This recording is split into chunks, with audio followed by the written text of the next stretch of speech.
Baik Bu, mohon maaf saya ganggu waktunya Ibu sebentar. Di sini saya punya tugas dari CGP untuk mewawancarai kepala sekolah, di mana tugas saya ini berkaitan dengan pengambilan keputusan. Jadi selama Ibu menjadi kepala sekolah, tentu Ibu pernah menghadapi kasus-kasus ya, kemudian ada saja yang menjadi dilema bagi Ibu. Nah, di sini yang ingin saya tanyakan itu bagaimana Ibu mengidentifikasi kasus-kasus yang merupakan dilema etika atau bujukan moral di sekolah yang Ibu pimpin. Ya, dilema etika ya. Saya melihat hal ini sebagai dilema etika ketika di situ mempunyai ada konflik nilai. Misalnya ada pertentangan nilai dari nilai loyalitas dan nilai kejujuran. Kemudian tidak ada jawaban yang jelas. Artinya apa? Karena masing-masing nilai itu mempunyai konsekuensi positif dan konsekuensi negatif. Yang selanjutnya adalah keputusan yang sulit. Ketika mengambil keputusan itu saya harus mempertimbangkan banyak hal. Dan yang keempat itu adalah berdampak luas. Artinya bahwa dilema ini dampaknya sejauh mana? Apakah itu luas kepada warga sekolah atau hanya intern guru, intern siswa? Mantap ya, ternyata dalam mengambil satu keputusan itu Ibu juga mengalami dilema yang sama ya. Iya, beberapa hal harus dipertimbangkan. Iya, mantap. Itu pasti sangat berat sekali ya Bu dalam pengambilan keputusan. Iya, jadi itu harus di situ harus tertanam apa ya, menggunakan hati dan moralitas. Betul sini. Bagaimana Ibu menjalankan pengambilan keputusan di sekolah Ibu, terutama untuk kasus-kasus di mana ada dua kepentingan yang sama-sama benar atau sama-sama mengandung nilai kebajikan? Ya, ini sangat sulit sekali, membutuhkan pemikiran dan pandangan-pandangan yang luas ya, pengetahuan maupun sikapnya. Nah, pilihan-pilihan terbaik, pilihan saya memilih kasus atau apa tadi kepentingan yang sejalan dengan nilai etika dan visi misi sekolah. Untuk apa? Supaya untuk meminimalkan dampak negatifnya ya. Yang penting itu sesuai dengan nilai etika dan visi misi sekolah, itu pasti saya utamakan. Kemudian pertimbangan jangka panjang. Nah, apakah keputusan tersebut itu keuntungannya bisa jangka panjang atau hanya pada saat itu saja? Jadi dua hal itu yang saya lakukan dalam menjalankan pengambilan keputusan. Masya Allah. Ya, baik Ibu Kepala Sekolah. Di sini ada pertanyaan yang ketiga lagi. Yang ingin saya tanyakan lagi, tentu ketika Ibu ngambil keputusan, ada langkah-langkah yang Ibu harus lakukan. Mungkin bisa disampaikan kira-kira langkahnya seperti apa, Bu? Ya, berdasarkan pengalaman saya menyelesaikan hal-hal seperti itu, biasanya yang pertama saya lakukan itu adalah mengidentifikasi dilema. Di situ contohnya tentang mengenali konfliknya itu pertentangan nilai apa gitu ya. Kemudian pihak-pihak siapa yang terlibat, ya kan. Kemudian latar belakangnya apa sih, kita harus mengenali dulu dalam mengidentifikasi dilema ini. Kemudian selanjutnya saya mengumpulkan informasi itu saya ambil dari semua pihak, berbagai pihak dan kondisi, itu menyeluruh faktanya. Kemudian selanjutnya saya mengevaluasi pilihan mana dulu yang harus saya selesaikan, langkah mana-mana yang saya pilih untuk menyelesaikan kasus, karena setiap kasus itu kan bobotnya berbeda ya. Nah, selanjutnya saya mengambil keputusan setelah mengevaluasi keputusan mana yang mau saya lakukan duluan. Saya mengambil keputusan dan tidak berhenti sampai di situ. Setelah mengambil keputusan pun saya harus mengevaluasi keputusan saya itu supaya kedepannya itu lebih baik. Di sini hal apa saja yang selama ini Ibu anggap efektif dalam pengambilan keputusan pada kasus-kasus dilema etika? Ya,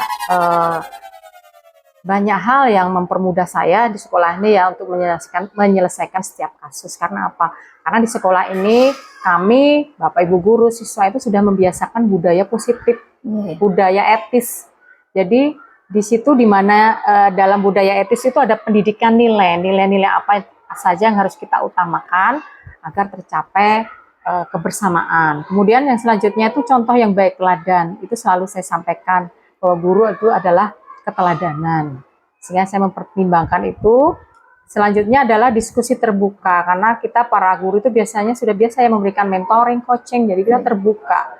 Jadi merasa tidak ada yang terisolir dan merasa tidak ada yang kurang percaya diri itu. Kemudian yang lebih mengefektifkan lagi adalah pengembangan kebijakan, karena kebijakan itu saya sebagai kepala sekolah mengambil kebijakan-kebijakan yang didasarkan kepada kepentingan seluruh warga sekolah, baik siswa maupun guru. Jadi budaya positif itulah dan budaya etis itulah yang membuat saya lebih mudah menyelesaikan setiap permasalahan di sekolah. Dan untuk pertanyaan selanjutnya di sini, hal apa saja yang selama ini merupakan tantangan Ibu dalam mengambil suatu keputusan? Ya, tantangan itu banyak ya, tapi tidak berat. Salah satunya di sini adalah tekanan waktu. Kadang-kadang kita itu harus diwajibkan atau mengharuskan penyelesaian itu ada yang cepat, ada yang lambat. Jadi waktunya ya. Kalau cepat ya kita ya terburu-buru gitu kan. Kalau lambat jadi kita bisa lebih teliti, lebih hati-hati. Kemudian adalah konflik kepentingan. Kadang-kadang dilema etika itu kepentingan untuk siapa? Kadang-kadang untuk kelompok, kadang-kadang untuk pribadi. Jadi itu salah satu tantangannya. Kalau kelompok ya lebih susah ya, karena ada kekuatan tersendiri di situ yang terbentuk. Tapi kalau individu itu adalah hanya proses penyesuaian saja. Kemudian informasi yang tidak lengkap.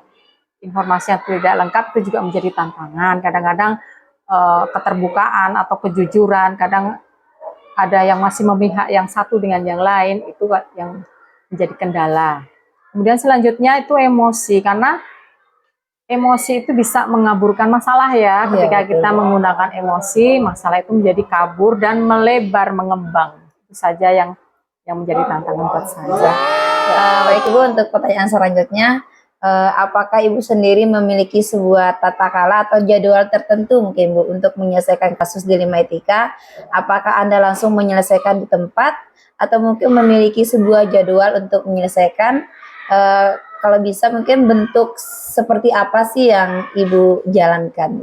Wow. Kalau jadwal atau SOP ya, saya SOP tata kelola gitu ya, itu ya sama seperti yang di atas tadi. Yang pertama itu saya membuat kayak SOP itu tentang ketika ada dilema etika, langkah-langkahnya seperti identifikasi dilema, pemetaan dilema, pengumpulan informasi, prioritas penyelesaian, pengambilan keputusan itu tetap sama. Yang membedakan di sini adalah jadwal. Kalau jadwal itu kalau di sekolah kami selalu rutin ya, selalu konsisten. Setiap minggu kita berkumpul, saling berbagi pendapat, berbagi praktek baik. Tetapi tidak menutup kemungkinan ketika dilema itu harus segera diselesaikan, maka jadwal itu ya kita kondisikan sesuai dengan tingkat kesulitan dari permasalahan itu sendiri. Dan untuk pertanyaan selanjutnya di sini yang ingin saya tanyakan, pasti ketika Ibu mengambil suatu keputusan, mungkin ada siapa saja yang Ibu libatkan atau mungkin faktor apa saja yang mempermudah Ibu dalam mengambil suatu keputusan? Dalam mengambil keputusan itu yang penting adanya kolektivitas ya, atau kolaborasi. Jadi ketika dalam melakukan kolaborasi, khususnya di sekolah, berarti saya harus melibatkan semua warga sekolah, ya kolega, teman sejawat, guru, siswa, maupun tendik. Dan tidak menutup kemungkinan juga ketika permasalahan itu harus melibatkan masyarakat, komite juga saya minta untuk ikut serta dalam setiap saya mengambil keputusan. Yang penting di sini adalah komunikasi dan kolaborasi. Untuk pertanyaan terakhir dari saya, dari semua hal yang telah disampaikan, ya kira-kira pembelajaran apa yang dapat Ibu ambil dari pengalaman dalam mengambil keputusan berkaitan dengan dilema etika?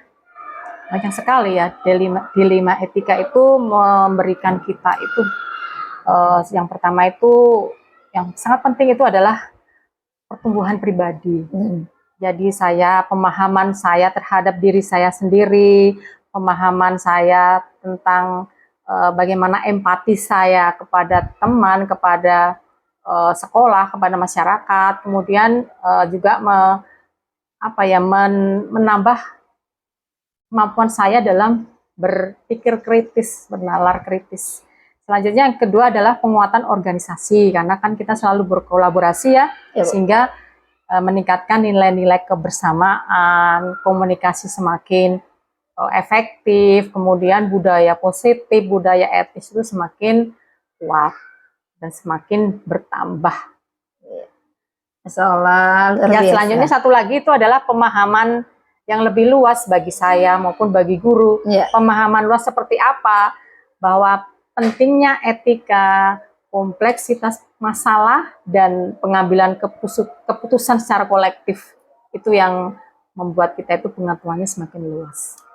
Ya, jadi selama ini kalau apa yang sudah Ibu sampaikan tadi, yang sudah saya simak ya, jadi dalam pengalaman yang Ibu sampaikan itu bagi Ibu sangat luar biasa, terutama bagi pribadi Ibu ya. Ya, 3 itu tadi, pertumbuhan pribadi, kemudian penguatan organisasi, yang selanjutnya adalah pemahaman yang lebih luas, tuh pembelajaran dari dilema etika.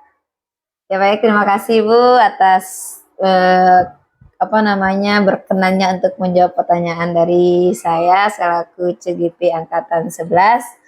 Semangat selalu untuk Ibu dan juga saya dalam menjaga. Semoga sikap kita dalam pengambilan keputusan itu menjadi yang terbaik baik untuk kita dan juga untuk yang lainnya. Amin. Baik, terima kasih Bu atas waktunya. Terima kasih, sama-sama.